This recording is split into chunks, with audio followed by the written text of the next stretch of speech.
Good morning, everybody. Welcome to Applied Innovation. We have a great speaker today. So Henry DeVries is going to be discussing how to be persuasive with your story and how to use storytelling, you as an entrepreneur, to engage investors. Is the microphone on? Yeah. So Henry is the CEO, Chief Encouragement Officer of Indie Books International in Oceanside. He's the author of 9 books, including Persuade with a Story and How to Close a Deal Like Warren Buffett. Henry writes a monthly column for Forbes.com and is a practice leader and client relationships network strategy leader for the Executive Next Practice Institute. So please let me thank Henry. Thank you. So if we have questions and answers, there's some people outside too that we need to consider. Okay. And we will have to be checking to make sure that they are also engaged. So let's do the welcome Henry DeVries and clap, and because we're doing TV. So you did great. Just clap fast again. It was all great. Go ahead. We're doing TV. Welcome. Thank you. Hey.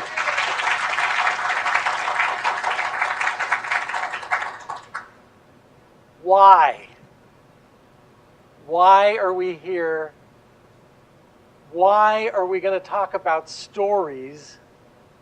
Why is this guy holding the big bad wolf? And I have to tell you, I love this big bad wolf. It comes with grandma already inside. So you can have that right there. You get it at IKEA. Oh.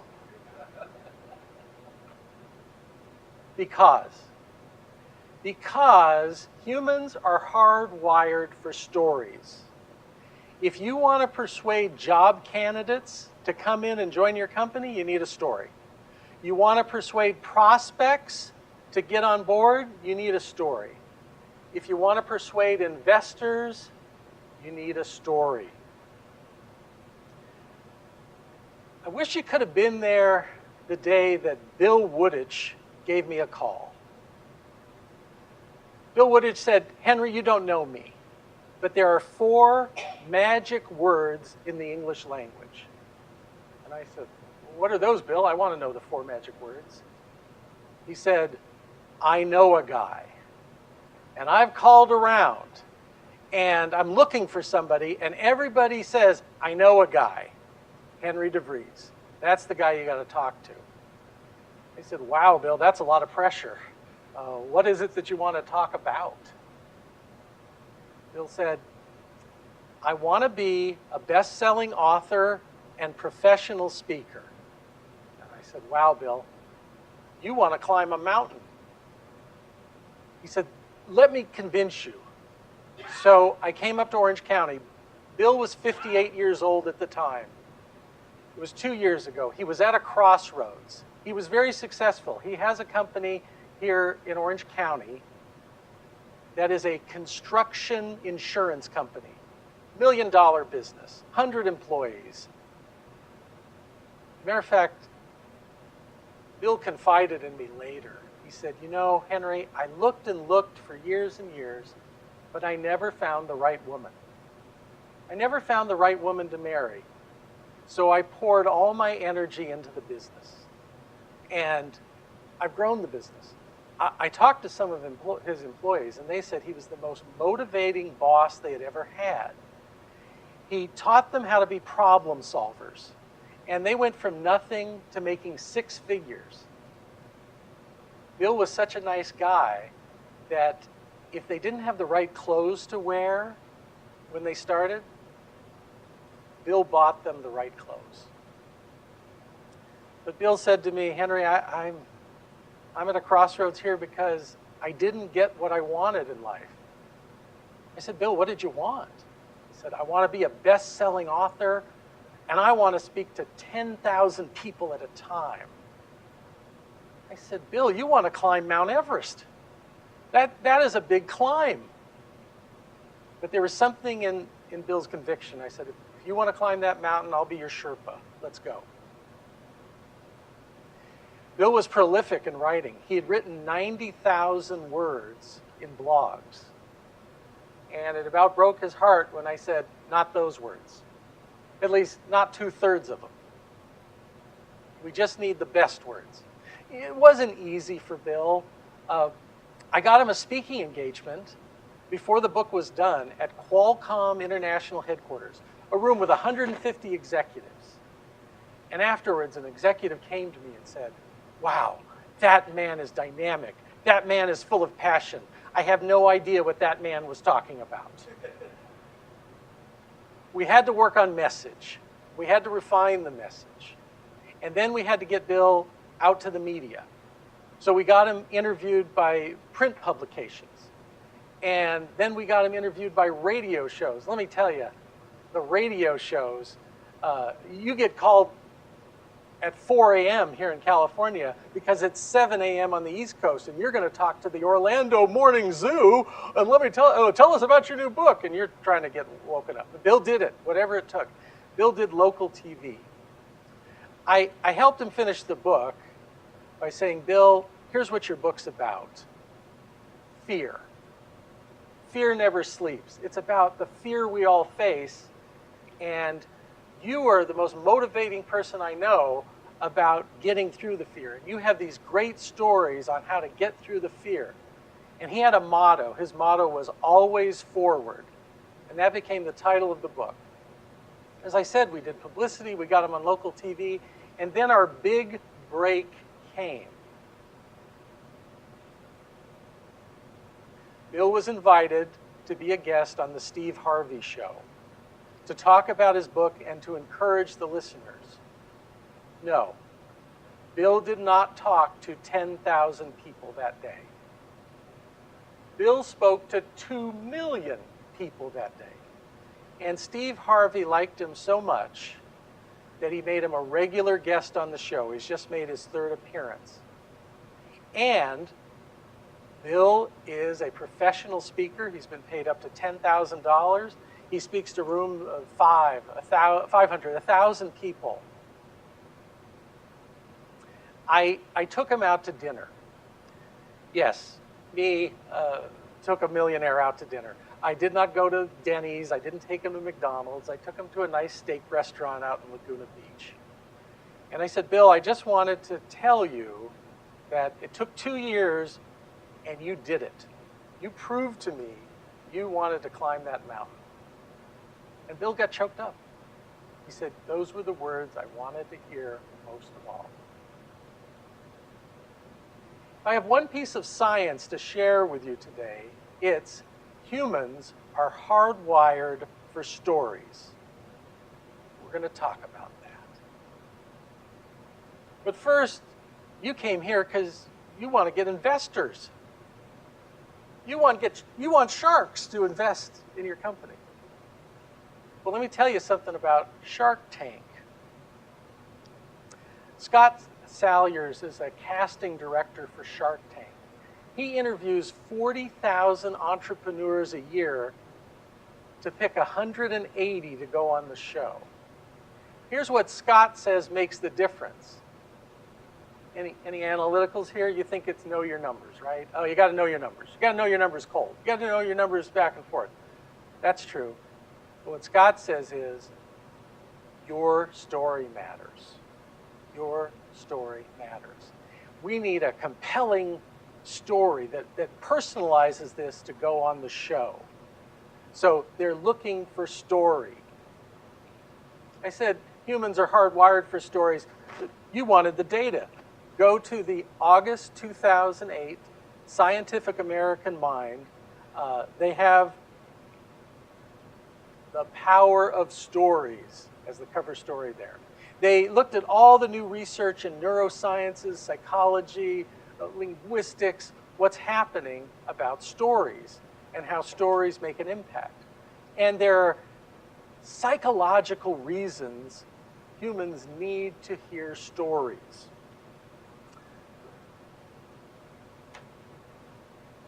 It's psychology. We're hardwired. It's psychology. Oh, at this point in the rehearsal, my son Jordan, who's in college, said, Dad, excuse me, Dad. Yeah, actually, that's Sigmund Freud. And the theories of Sigmund Freud have been widely discounted. You're really talking about Carl Jung, Jungian archetypes. And I said, Jordan, shut up. I can't find a Carl Jung puppet. It's just to show you that a lot of the research there shows that humans are hardwired for stories. There's certain things that we all need to hear. Vanderbilt University, study at Vanderbilt University. They took two groups, a control group, the subject group. The control group, they gave them all the facts and figures of the case, all the data that they needed. The subject group, they just came in and gave them a narrative, gave them a story. Guess which group was more persuaded? The group that got the narrative, that got the story. And there are reasons for that, and I'm not going to go into the brain and the neurosciences, and I'm a social scientist. I can't explain stem cells or electricity or neurosciences. But I can tell you that the brain has different parts. It has the new part of the brain that handles data. It makes humans humans. It makes us who we are. You know, top of the food chain, Ma. We're top of the food chain because we can process data. But that's not where decisions are made. It's in the older brain where the emotions sit. And that's where the decisions are. Stories go right there. One of the books we published is called Storytelling for the Defense. It's for the legal industry, and it shows defense attorneys how they need to come up with compelling stories if they're to defend. Because the studies that we did there showed that facts and figures don't sway juries. A good story is what sways. So that's what this is about. Let's talk Hollywood. Hollywood. How big of an industry is the entertainment industry? Well, the US entertainment industry is a $635 billion industry. It would be a top 10 industry if we don't count the federal government. How many people here are willing not to count the federal government? Okay, show of hands. Okay, I see. Me too. Globally, $2 trillion industry. Now, we need energy. We need food. We need health care. We need technology. Do we need storytelling? Well, we want storytelling. We're willing to pay for it because stories allow us to feel an emotion. We call Hollywood the emotion picture capital of the world. And they know how to get emotions out there. So this is a great thing. If I could give you a piece of advice on storytelling, it's have a formula. The good news is there's only 3 parts to the formula. You learn this formula, and you can tell stories to persuade job candidates to join the firm. You can tell stories that will persuade prospects to engage with you, to be customers and clients. You can persuade investors to invest in the company. There's just 3 characters you need. You need a hero, you need a villain, and you need a mentor. So this is Star Wars, 1977. Of course, we had Luke Skywalker, the orphan on a sand farm, who gets in this great adventure. So we're rooting for the hero. Well, there's a villain. He wears black, has a cape, and a mask. In this case, it's Darth Vader. Now, if you haven't figured out that I'm a nerd yet, I think you're getting the idea. So there's a 3rd character, a mentor character. In this film, it's Yoda. So when you're telling stories and you're trying to attract prospects, you tell a story about a prospect.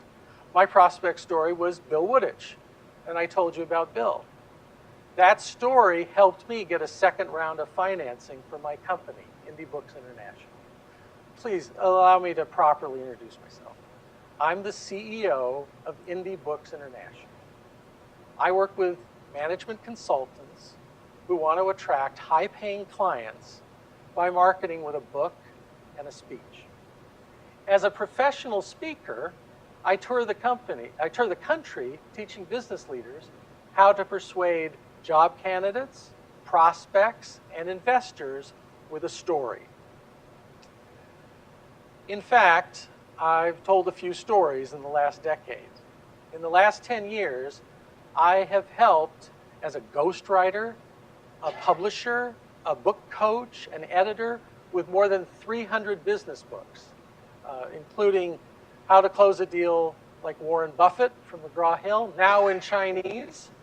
So it's possible I'm very big in China. I don't know, but there's that possibility. On a personal note, so you know me, I'm a baseball nut. I have visited 40 Major League Baseball parks, and I have 3 to go before I touch them all. I'm all about story. Your story matters.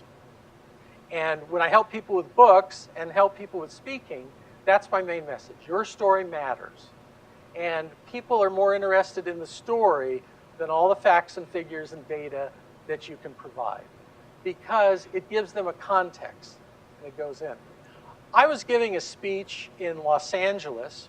I was at one of the very large law firms. It was in a high-rise in downtown LA. And Marvin, the managing director of the law firm, asked me to come back into his inner office when it was done. And I went back to Marvin's inner office, and there were movie posters. He had movie posters and some props and memorabilia, and he explained to me that his grandfather and his father were Hollywood producers. And he said, they always told me we only make 8 movies in Hollywood. And I didn't know what they meant until I heard you speak today. I'll give you the 8 movies that they make in Hollywood.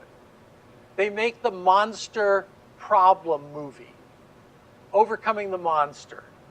This is Jaws and the horror films and something that has to be killed. I'll give you Jaws in 30 seconds if you haven't seen the film or haven't seen it in a while. Hey, everybody get in the water. That's going to be good for tourism. Oh no, there's a shark. Get out of the water. Ugh, that's bad for tourism. Oh, wait a minute. Let's find somebody to kill the shark. I have a boat. I kill sharks. You're hired. I killed the shark. Everybody get out of the water. There's a great white shark. I'm going to need a bigger boat.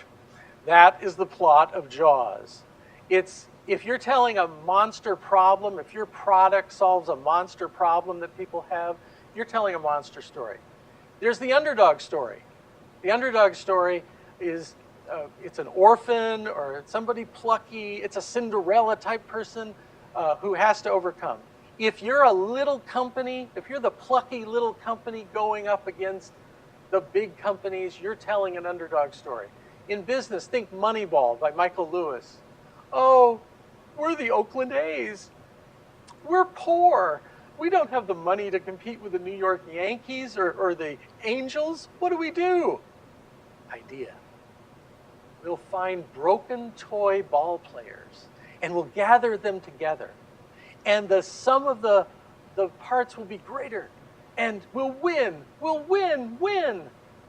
until we reach the playoffs. And then you need really expensive pitching. So that's it. 2 other stories. There's the comedy story and the tragedy story. Oh, by the way, so you know, I have ruined movies for my family. I have ruined movies for my family because we'll be sitting on the couch and it'll be some Disney movie and this father rat says to the son rat, oh, I know, son, it's been very hard for you since your mother died, but we go, oh, underdog rat wins in 3rd act. You know, it's called Ratatouille if you want to see it. Or the cheerleaders come walking in, you know, and they're all dressed in black and they go up to the blonde cheerleaders and they go, oh no, this is not over. I'm going to see you at nationals. And my family goes, oh, antagonist, showdown, 3rd act, blonde cheerleaders win. So I have ruined movies. So I hope I'm not going to ruin movies for you today. But you'll see these patterns. The comedy and tragedy. It's not about being funny or sad. in those stories and movies and business books, it's about how they solve a problem. If you solve a problem with a wacky idea, you're a comedy. Oh, I'm too short, I'm too old, I'm too Jewish, I can't get a part on Broadway, what will I do? Plucky idea. I know, I'll dress in drag, audition for a soap opera, what could possibly go wrong? Tootsie. Or if you want a more modern example, oh, we're lawyers in Washington, we're too busy to find dates.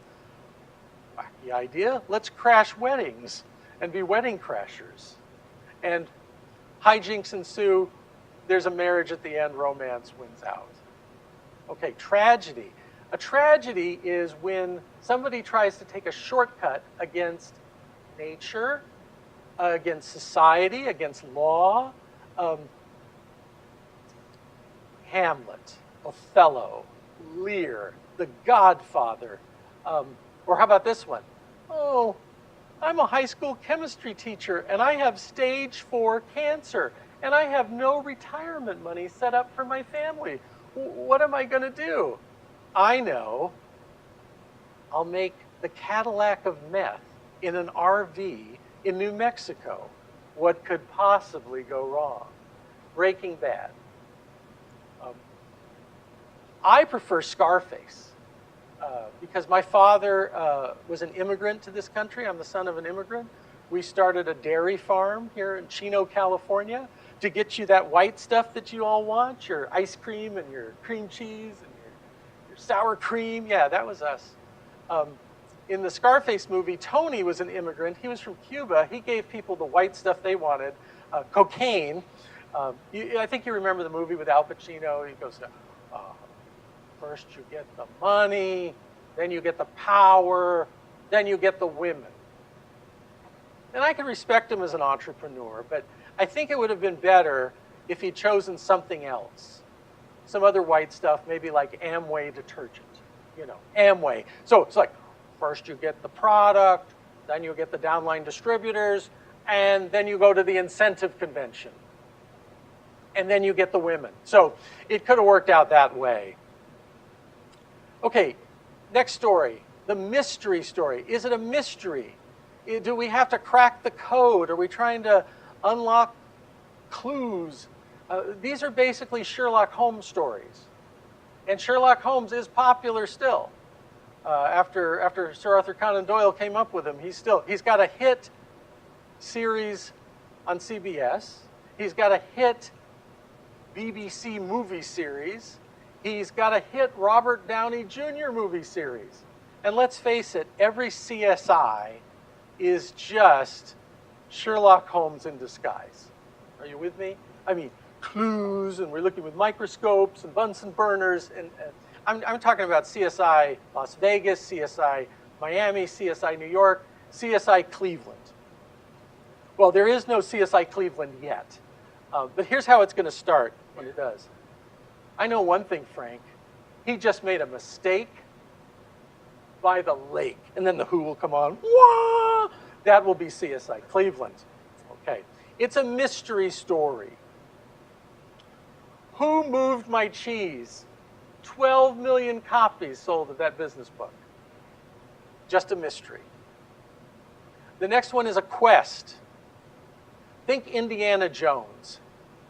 Think the search for the Ark of the Lost Covenant, the Holy Grail. If you're looking for King Solomon's mine, if you're looking to how to do a deal like Warren Buffett, that's a quest book that I wrote. A quest is you're telling a story going after a great prize. 2 more. The Rebirth Story. If the company is coming back from the ashes, if it's the Phoenix Rising, if this is the redemption story, that's the rebirth story you're telling. It's like a Christmas Carol. The Christmas Carol, Scrooge, Christmas Carol, starts off, Marley was dead. Make no mistake about that. He was deader than a doornail. That's how that starts. And the implication is unless Scrooge gets redeemed, he's going to die too. If you're telling that kind of story, know the story that you're telling. The last one is the escape story. And this is when you're in a normal place, You go to a crazy place, and then you have to get out of the crazy place and get back to a normal place. Think Alice in Wonderland. Normal place, England, falls down the rabbit hole, you know, gets big, gets small, playing cards, chasing around, trying to kill you. If Lewis Carroll wasn't doing drugs when he wrote that book, I can't believe it. I mean, that was one crazy book. And then you escape. Okay, but my favorite is more American. It's those ruby red slippers of Dorothy Gale from Kansas. The Wizard of Oz. The most dysfunctional movie ever made, and you all put your children in front of TV sets every year to watch it. If I was going to write the DVR remote control button synopsis of that movie, it's girl arrives in strange land and kills, makes 3 friends and kills again. That is the plot of The Wizard of Oz. Some people call it the ultimate chick flick, 2 women fighting over a pair of shoes. I don't want to go there. But the problem that I have with The Wizard of Oz is Glinda the Good Witch. The bar is pretty low to be a good witch in Oz, because her instructions to Dorothy is follow this yellow road through a haunted forest, through a poisoned poppy field, break into a fortress. When you get inside the fortress, find the man in charge and do whatever he says. He was a con man, and his instructions to Dorothy was, I need you to attack a bigger fortress on top of a mountain to kill a wicked witch who is guarded by 1,000 flying monkeys. Yeah, if I'm Dorothy, I'm looking for a bucket of water to pour on her right about then. Oh, at the end of the story, if you forget, she said, all you have to do is click your heels 3 times and say there's no place like home, and it worked. Dorothy said, why didn't you tell me this when the house landed on the first witch? And Glinda said, you wouldn't have believed me. If I'm Dorothy, I'm going to say, you could have tried me. You could have tried me, right? Okay, so those are the 8 stories. That's the advanced class. The basic stuff is just know you're telling stories about customers. You're telling stories about people who have joined the company. If you have a story about an investor where it worked out, you're telling those stories. And you're telling a story with a hero, a villain, and a villain can just be a challenge. It could be the economy, or it could be government regulation. It doesn't have to be a person. And then there's a mentor. You're the mentor. You're the mentor character. Now you might wonder, has storytelling progressed in Hollywood? Well, let's look at 30 years. It used to be Luke, Darth, and Yoda. Yeah, now it's Rey, Kylo, and it seems Mark Hamill has turned into Yoda in The Last Jedi. It's the same formula. It's the basic same formula that you'll use to tell stories. Let's go back in the time machine. We're going to go back 15 years. The place is Pasadena, California. And I'm giving a Persuade with a Story seminar to an accounting firm. And it so happens that it's the 2nd year in a row that I've been invited to speak to this accounting firm. And I said, when I was here last year, did I teach you how to talk your way out of a traffic ticket? How to persuade the officer not to give you a traffic ticket? And Reggie and Juan, just their hands shot up. Like, oh, and they wanted to testify. And Juan started. He goes, well, this year we had to go from Pasadena to downtown LA, to a sketchy neighborhood. And Reggie and I were scared to go.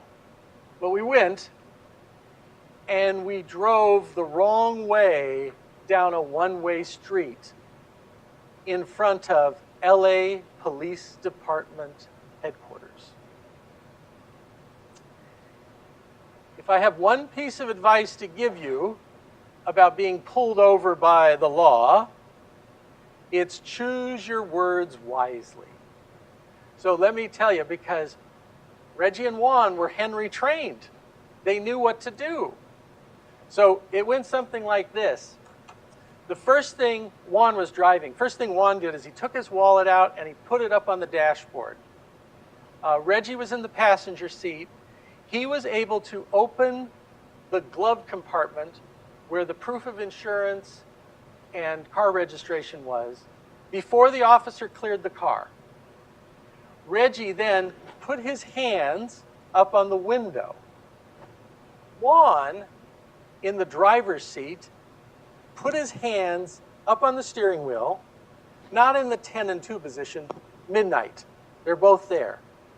So they're telling a story to the officer as the officer is walking up to the car before a word is spoken. What is the story? What's the message that they're sending? This is the audience participation part of the program. So what is the message that they're sending? Be safe. I'm not a threat. Well, we're guilty. No, they weren't doing that. I am so sorry about your driving history. Okay. They're saying we're not going to shoot you. You can see our hands. Do that. So at the police academy, I believe at the police academy on the first day, all officers are taught to say the same thing when they approach the car and talk to you as the driver. What is that thing that they say? Before license and registration, they say something else? Well, your hands are already where you can see them, yeah. Thank you. Do you know why I pulled you over? What's your name? Anthony, you must have experience with this. Yeah. So you know why I pulled you over. Yeah, so they're going to say, do you know why I pulled you over? Okay, I'm not proud of this fact. In the last decade, I've been pulled over 10 times. I am proud to say I persuaded the officer all 10 times not to give me a ticket. Would you like to know how that works? I'll tell you right now.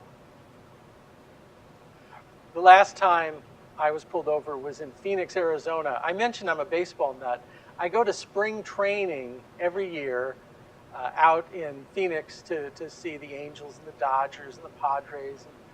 And so I'm out there one year. You do other things besides baseball. We were climbing, it's called Camelback Mountain. It's more like Camelback Big Rock. My friend was faster than me. He went over on the other side and went over the other side too fast.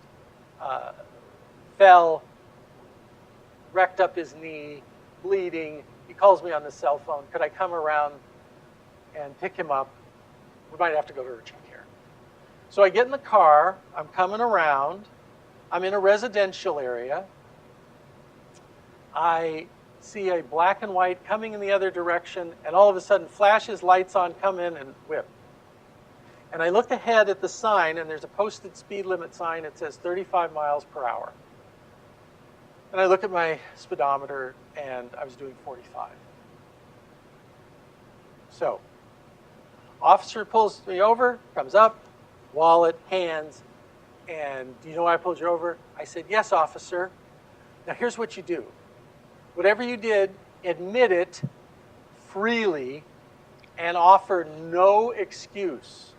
An excuse, those words are not the words to use. I did it because, leave that out. That'll torpedo you every time. There's no excuse. As a matter of fact, a lot of times I'll say no excuse. I said, yes, officer. I was doing 45 miles an hour in a 35 mile an hour zone. There's no excuse for that. Okay, right there, they're kind of startled. You're different than everybody else. And then here's the magic phrase. You're going to want to make a note of this. If you could let me off with a warning, I would certainly appreciate it. And if you can't, I certainly understand. Okay. There's some important here. I said choose your words carefully. If is an important word. If gives the power to the person you're talking to. Whenever you're asking for anything, don't ask for it directly. Say, if you could do this, I would appreciate it. You've given them the power. The other important word in that sentence is and. And if you can't, I certainly understand.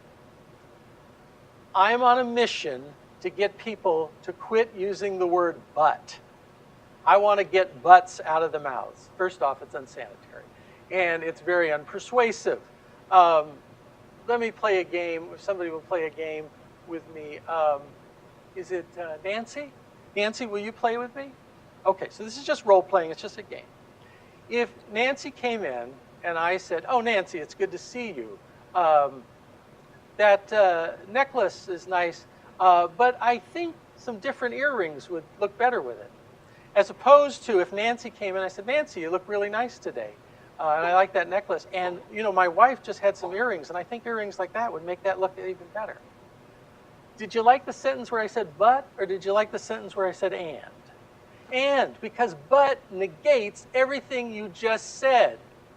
When you call somebody in and said, "Well, let me tell you what a great job you're doing here, Fred, but," yeah, there's either like, "But," oh, what's the but? Yeah, the but negates it, so don't say but to the officer. So I said, "If you could let me off with a warning, I'd really appreciate it. And if you can, I certainly understand. Doing 45 in a 35-mile-an-hour zone, no excuse for that." And the officer said, "Actually, Mr. DeVries, you were doing 45 in a 25-mile-an-hour zone. It doesn't change to 35 until you pass that sign. Did you know in the state of Arizona, it's a felony to drive 20 miles over the speed limit? I now have the right to impound your car and take you to jail." Officer, there is no excuse for driving 45 miles an hour in a 25-mile-an-hour zone. If you could let me off with a warning, I would appreciate it. And if you can, I understand. He said, "Registration and proof of insurance." I reached in, handed it to him, and he said, "This is last year's proof of insurance." I said, "Oh, sorry." I reach in, hand it to him, and he says, 2 years ago. Last chance. I reach in, and he goes, "And sure enough, 3 years ago." I said, "Officer, there's no excuse for driving without your current proof of insurance. If you could let me off with a warning, I would appreciate it. And if you can't, I certainly understand." And the officer said, "Geez, you are killing me here. Let me ask another question. Are you from California and you're here for spring training?" "Yes, officer." "Is your current proof of insurance in an envelope on your desk at home?" "Yes, it is." "Would you drive to California right now and go get it?" "Yes, I will, officer." And I drove away. Back to Juan and Reggie. Officer comes up. Reggie said, "You have to know, we were scared because the LAPD, not exactly known for their public relations in traffic pullovers." So they came up. "You know why I pulled you over?" "Yes, officer. We were going down the wrong way, down a one-way street, past LA Police Department headquarters. There is no excuse for that. If you could let us off with a warning, we'd appreciate it. And if you can't, we certainly understand." And the officer said, "Guys, we all make mistakes. Let's just be more careful out here. Get on to Pasadena." And that's where they went back to. This is the power. So if I can leave one communications tip with you today, it's choose your words wisely when you're persuading people. Know the power of ifs, ands, and no buts. Okay, this is the blatant commercial part of the program. The good news is it's free. If you want to hear 3 hours on persuading with stories, with books, with stories, I'm doing all that here at the Cove on February 15th from 1 to 4 p.m. in the afternoon. No cost to attend, you'd be my guest. I'm also doing it the next day in West LA, if that would be better for you. For details, you can go to the marketingwithabook.com/events website. The other thing is I'm part of Executive Next Practices Institute. I'm their publication chair for that practice area. We're part of the Cove here. We have an office here. We also put on events. There's some information outside. I don't expect you to read that flyer. There's information outside if you want to know events, or you could go to the website. So a lot of good places to get good information, to meet good people. It's really C-level executives gathering. Also, we have a February 28th Cove event about customer experience, design, journey, and ROI. So you might want to look into that. Information outside and on the website. I have just a few minutes. Are there any questions about storytelling or anything I'm covering? Happy to cover any questions. Total knowledge. Total knowledge on it. Yes. Thanks. So the question is, what is my thoughts on NLP and sleight of mouth? NLP stands, so did everybody hear the question? Okay. So NLP stands for neuro-linguistic programming. It's the idea that certain people are very visually oriented, certain people are very orally, auditory oriented. The other ones are, what would be sensory or touch would be the third one. And in the stories that I construct, you'll note that I'm trying to appeal to all people. Props are very important. I won't speak without props because props create a message in the brain that gets left. For auditory learners, it's the language that you're talking about. Outside, and we do other things sometimes where we'll have books and things to touch. So I think it's important. Yes, question? Oh, good. Come on in. What's your question?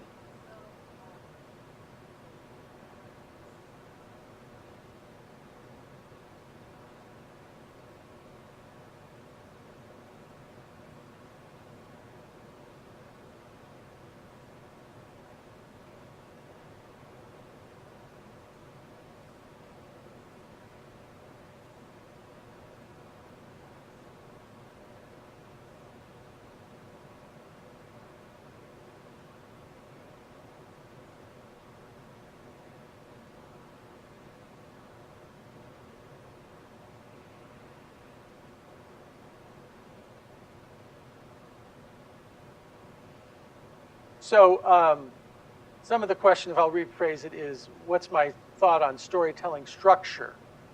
So a basic structure, I even go with, it's before, struggle, after. And I'm talking about telling stories that might be 1 to 2 minutes in length. So any hero has a before picture. So we know about their ordinary life and what they're struggling with. And then there's something where they commit, they have a burning desire. We call what they declare the visible finish line. There's something I want. There's a story, someone I know, she tells about helping David, a business owner in Orange County. His business is about to go bankrupt, but he has a vision. He wants to have a thriving business and own a 55,000 square foot building. So in the story, he has declared a visible finish line, and then there was a struggle. He got a tiger team in to help him. They went over the financials. They found places where he needed to cut expenses. They found opportunities where he wasn't getting money. He continued to make improvements until finally one day he turned the corner. He got out of the red. He went into the black, built the business up, and moved into his 55,000 square foot building. Now he has a thriving business, and he helps other entrepreneurs make the journey. Okay, so that's the structure. They're very similar to the structure you talked about. It's the same in a movie. It's the same in anything. There's a setup. The hero wants something. The hero has to struggle to get it. Finally, there's a climax where they get it. And then there's what is the after world like. So that's also the basic structure. If you want to keep it simple, a hero has a problem, they're struggling with it, and they find a mentor. You are the mentor who helps them get to where they want to go, to their visible finish line. Okay. Any other questions? Time for one more. Yes? Yeah, my injured buddy, Michael Pod, I did get him. They had already cleaned him up there. Didn't have to go to urgent care. We just had to get some hydrogen peroxide and some Band-Aids, and he's good to go. And we're going to spring training again this March. I will tell him you asked after him. Okay. You need to tell stories that are about your prospects and other people, and you're the mentor. There is one story, however, that you need to tell, and you need to get this story down pat. It's your defining story. All the time, you're going to be meeting with people, and they're going to want, well, how did you get into this? How did you get started? What was the event? They'll ask it in many different ways, but they need to hear your story. Just like the sharks, they want to hear your compelling story. What is it? So you need to work on that. As an example, I will give you mine. So I'll never forget the day that Gary Hawk, my business coach, took me out for lunch at P.F. Chang's. And he asked me, what is your exit strategy? Oh, I'm an MBA. I've been to the Harvard Business School. I was waiting for somebody to ask me this question because I had one. I was running a large public relations and advertising agency in San Diego at the time. This was almost 20 years ago. And I said, well, Gary, exit strategy. Let me tell you about my exit strategy. I am going to grow this business over the next 10 years. I'm going to get it to be over $1 million. I'm going to get it running like a top. And then I'm going to sell it to a strategic buyer. What I'm going to do then is teach consultants how to attract high-paying clients by marketing with a book and a speech. It's hard. It's difficult. They're frustrated by marketing. I've cracked the code. I know how to do it. Gary said, wow, that was not the answer I expected. Do you mind if I ask you 3 follow-up questions? And I said, sure, go ahead. And he goes, well, 1, how would you do this? And I said, well, I would write books. I would write articles. I would be a columnist somewhere. I would give seminars. I would give speeches to groups. I would teach. And I would align with a university, somewhere with a lot of trees, water. I think it's in Oregon. And Gary said, okay, wow, that's specific. Second question, because you seem very passionate. And I said, I am. And he goes, so why are you waiting 10 years to follow your passion? Ugh. That was a gut check question. I hate it when really good coaches and consultants ask you a gut check question like that. They call you on your stuff. So I did what all of you do when you're asked a hard question like that. I lied. I didn't know I was lying at the time. I hadn't met Bill Woodich yet. I didn't know it was my fear that was talking. My fear that I wouldn't be able to pull it off. The fear all of us as an entrepreneur have that, are we going to be able to pull this off? Are we just faking it till we make it? I said, well, yeah. I said, well, Gary, let me tell you. It's these clients we have, the contracts. I have employees. I have this lease.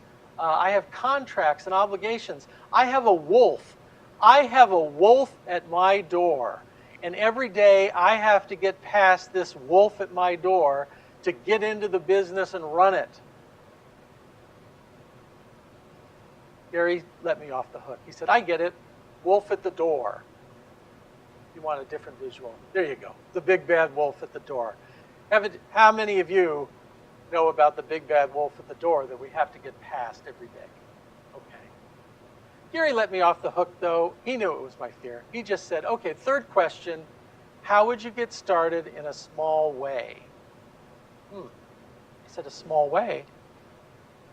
I would put on a lunch and learn. And I would let people bring a brown bag, or they could buy pizza for $5 if they wanted. And I'll tell them everything I know about attracting high-paying clients with books and speeches. So I took the last $2,000 I had in the business checking account. I bought a mailing list. I bought postage. I bought invitations. And I sent my invitations out. And they're out in the mail the week of 9/11/2001. Yeah, timing is everything in business, right? So when the jets hit the tower and the Pentagon, my invitations were in the mail. That year, 5 of the top 10 advertising and PR firms in San Diego went bankrupt. The other ones who didn't go bankrupt just hung on by that much. We almost went bankrupt too. But a funny thing happened at the end of the month. My conference room was filled at the Lunch and Learn. People who wanted, the pizza and to hear what I had to say. So I poured my heart out for 90 minutes. I told them everything I knew about attracting high-paying clients. And when I was done, I made the mistake of saying, "Are there any questions?" "Yes, Henry." I go, "Yes." "How much would you charge to coach us to do this?" Well, Gary Hawk never asked me that question. I had no business model. So I PFA'd, I pulled from air, and said $5,000. And the man said, "Check, or do you take credit card?" The next month I said 6,000. I did a Lunch and Learn every month. I said 7,000, 8,000, 9,000, 10, 11, 12. Price did not matter. It was size of firm and how much of the heavy lifting I was willing to do. Just reinvented the business. Found a home for the employees, found a home for the clients, and just started doing this. And started giving seminars, started giving speeches, starting writing books. I've written 9 books with my name on it since then. I did a 10-year, $2 million study on how this works. I tied in with the Harvard Business School. Executive education program, I got in the back door. Some of you got in the front door of Harvard. I got in the back. My essay began, "Based on the entrance criteria, you should not admit me to the Harvard Business School." I then asked them to make a new decision based on new information. That not everybody who needed this information could attend Harvard. And I would become a missionary sharing this information around the country. And in fact, it's international. I've gone to other countries now to share this information. Along the way, I'd been teaching at UC San Diego. The dean sent me a note that said, "See me." Now, nothing good has ever happened in the history of business when you receive a note from a boss that says, "See me." But I went in, and the dean said, "Okay, now what is this I hear that you're going to quit teaching for us and you're going to go off to Oregon?" I said, "Oh, that's my vision speech. Mission, vision, values." I gave her my vision speech. And she gave me that look like dogs, give you when they don't, kind of the Scooby-Doo, what? And she said, "I don't get it. You teach here. You're at one of the top 10 public universities. You were the president of the Alumni Association. You know everyone from the president of the university up in Oakland down to the janitor here, and they all like you. We're going to start you off with an academic administrative position." And I said, "I'm sorry. Did a job interview just happen and now a salary negotiation has broken out?" But I went to my advisory group. They said it's a no-brainer. Move your institute into the university. I would do that for 4 days a week, and on the 5th day, I would teach consultants and write books for them. Along the way, one of the consultants says, "You say we should write a book. I don't know how to do that. You know how to do that. How much would you charge to write a book for me?" PFA'd, I gave him a number, pulled from there. That was over 300 business books ago. 3 years ago, I went into the dean's office and I said, "I love you, I love the university and I love our work. But for some reason, I love these consultants more. And they're having frustrations when I write the book for them getting it published. So I retired from the university and started Indie Books International. We've published over 50 books for thought leaders since then. We're on pace to do 100 in the next 3 years. Oh, by the way, the office I had at the university was in 1,200 forested acres looking out on the Pacific Ocean. Trees, water, the vision came true. But this story isn't about me. It's really about you. I'm going to ask you the same 3 questions. 1, how would you persuade with a story? Well, we gave you the tips today. You get the 3 characters. You know what kind of story you're telling. 2, what are you waiting for? So don't take this knowledge in today and say, oh, nice skill, I'll have to work on that one day. No, you can start working on this today. Because question number 3 is, how would you get started in a small way? Well, I've got the clue. Put together a story and practice with family and friends. A professional speaker will tell a story 30 times before they tell it in front of a real audience. So how do they tell it 30 times? They tell it to people they know. So pick your success story, or pick your origin story, your defining story. Put a little story together. Practice, practice, practice. It's how you get to Carnegie Hall. It's how you improve any story that you're telling. So I'm going to leave you with 4 secrets here. Number 1, humans are hardwired for stories. Number 2, your story matters. Number 3, choose your words wisely. And number 4, get started today in a small way. Thank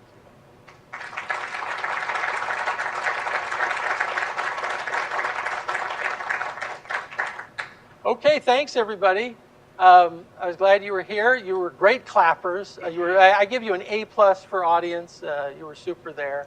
I'm going to hang around answering questions until I outnumber you. We also have the books out there. If you buy a book, I'm happy to sign it. If you buy 2 books, I'll take it to your house and read it to you. So thank you for your attention today.